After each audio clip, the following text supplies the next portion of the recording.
What's happening, YouTube family? We in there like swimwear today. Now, you know, over here on this side, we focus on facts. We focus on black and white. With that being said, sometimes I become privy to information that hasn't even made it to black and white yet. That's the case today. Now, you're gonna notice my videos are all gonna age very well. I've spoken to y'all in previous videos about secret indictments, secret arrests, and the news I'm bringing you today. Watch once we look back and you get verification. Remember where you heard it from first. So what is it I'm even talking about in this video?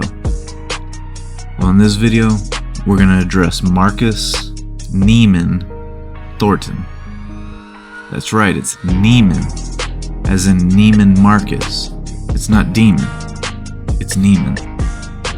Now, for anybody that's been following this case, we all know that Marcus was certainly on scene at the time of young Dolph's demise. That's a fact. We all know this. Now, the point of contention is, where was Marcus? How did Marcus have enough time, after being shot at with so many rounds, to come outside of that cookie shop and start chasing that Benz with a Draco, firing off shots? Now, we all saw the same photos of Marcus chasing that Benz with the Draco, witnesses saying he was chasing it up the street firing off shots. There's no contention to that. My question is, based on Maurice Hill from Makeda's interview, he said that both men, Dolph and Marcus, came inside the store, and that both men were on the cell phones. Marcus went over to the left, Dolph went over to the right. So this is what never made sense to me. How did Marcus have enough time to get out there after being shot at probably over 30 times, because Dolph was hit 22 times, and I'm sure not every bullet connected. So how did Marcus have enough time, enough wherewithal to get his senses together after having so many shots fired at him to run outside, somehow get to the Draco, and chase this Benz up the block? Now again, I highly doubt that Marcus came into Makeda's holding a Draco in his hands. There's nowhere to conceal it. It would have to be visible. So what are the other options? Did Marcus have enough time to run out of Makeda's, go into the trunk or into the car, grab a Draco, then start shooting at the shooters who were already fleeing, getting into a car, and driving up the block? Highly unlikely, right? That's how it seems to me. It just doesn't add up. There's just not enough time. We're not talking about a soldier in Afghanistan that's trained to respond to situations like this. We're talking about his brother, right? Now, this seems very unlikely because this is not what happened. Drop one of Clue's bombs for me, because we're going to need it for this bombshell. And big shout out to Tamara for helping me uncover this gem. Ladies and gentlemen, the reason he had enough time was because Marcus was never inside of Makeda's. Marcus was in Dolph's car the entire time. And again, this isn't speculation. This isn't me putting out different narratives. This info is directly from the Memphis Police Department. We have insiders within the Memphis Police Department that give us accurate information before we're able to see it in black and white. Now again, we're going to take a look back on all these videos. You're going to see how well they age and that we've never steered you wrong. Not once. Now you tell me what's more logical. Was this man inside Makeda's, ducking, dodging, scared for his life, having enough time, having the right state of mind to, after all of this, run outside, have enough time to shoot at that Benz and chase it up the block? Absolutely no way, guys. This man was in the car the entire time. When the shooters got up, they caught him slipping. He didn't see it coming until it was too late, after they had already gunned down his brother.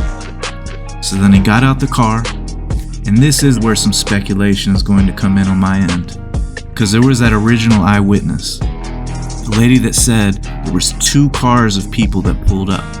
2. And it has been confirmed that there was multiple cars on that scene, not just the one. Now I hope everybody recalls one major piece of information was that anonymous victim that showed up at the hospital right after with gunshot wounds. So it seems like it could be plausible that after everything started to go down, Marcus was able to get out of that car, shoot somebody in that second vehicle before he chased that white Benz up the block. Now this opens up a huge can of worms as far as Makedas goes. Now I'll be honest, I never fully committed to thinking that they were involved with this crime. It just never seemed to add up to me. But again, that's just my opinion. But the can of worms that it's opening is now it seems like 2 lies for sure that Makedas has told. The first lie being, and again this was fairly recent, is the whole Brick Wolfpack interview.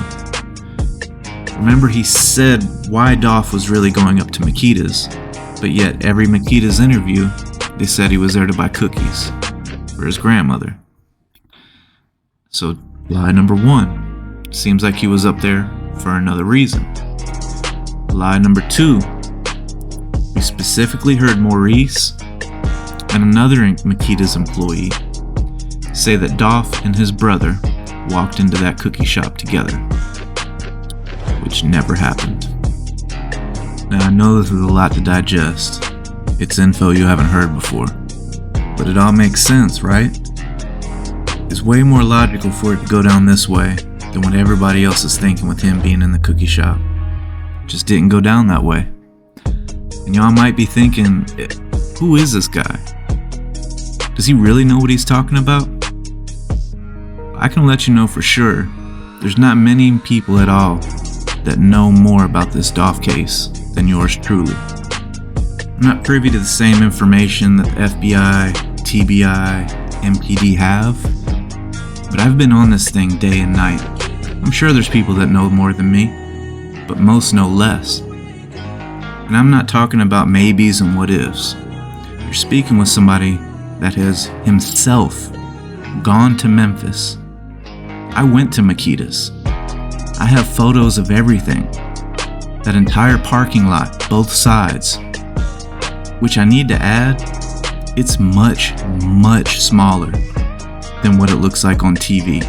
That parking lot is tiny. I drove the route from Makedas to Bradley Street. I went to the backyard of Bradley Street where they found that white Benz. Took plenty of pictures. Took pictures of the entire route. So stay tuned. We're invested over here. We're boots on the ground. And more importantly, we're bringing you facts. Never fiction over here. Never. I can't do it. I don't know how to do it. Everything I'm bringing to you is the truth.